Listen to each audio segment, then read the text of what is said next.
This is our 6th annual SME conference, focusing on how to equip entrepreneurs, to scale them up.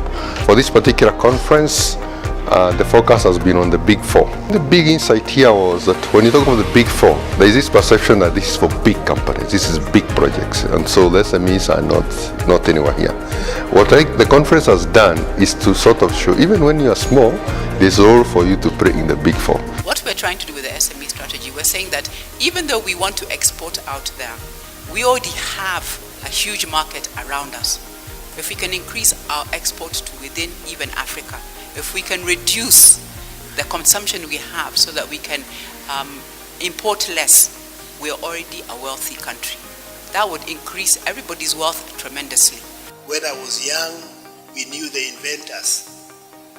We used to say Edison invented the bulb, and we were told that the necessity is the mother of invention. Invention has not stopped, but it is defined in a different way. It's now called provision of solutions. That if you provide solutions, money follows you. It's correct? And you are in this also for some bottom lines, isn't you? So if you want money to follow you, you must find solutions. So in the Big Four, find where you can put yourself in to provide a solution.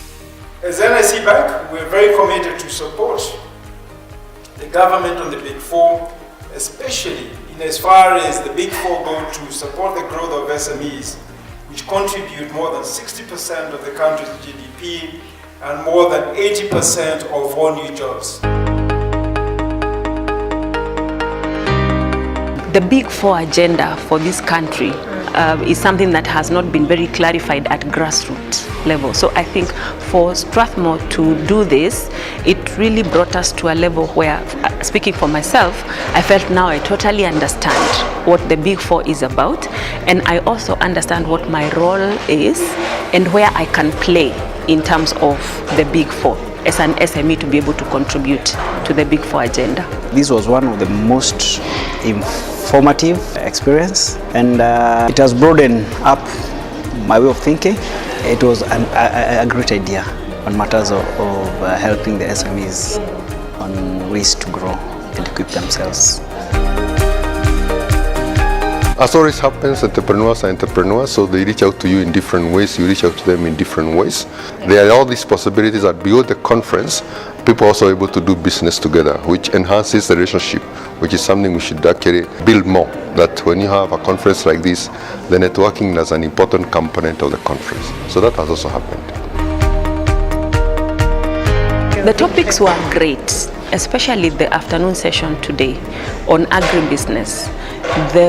And yesterday, actually, the presence of the Kenya National Chamber of Commerce, I think that was a very good eye-opener to those of us who do not know what their role is and what they are doing with the government to represent the people who are in commercial exercises. The topics were well communicated, and I think most of the speakers are well informed, and the issues were very clear.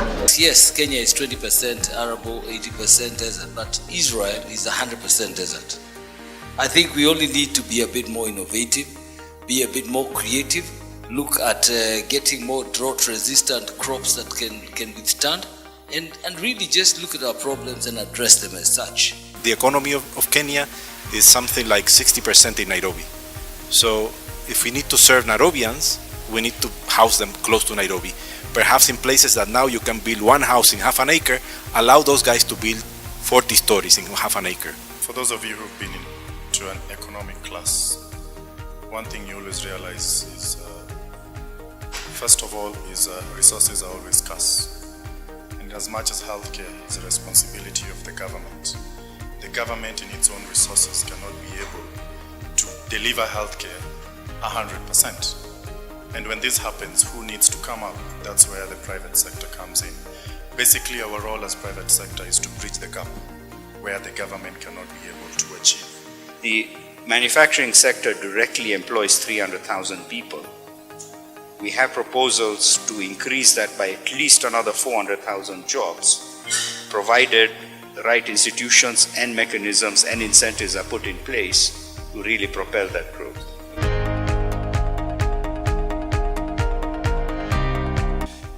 therefore to support the government to stop this support of selfish leaders, support of policies that support selfish leaders, greed, destroying the foundations of the future for our children.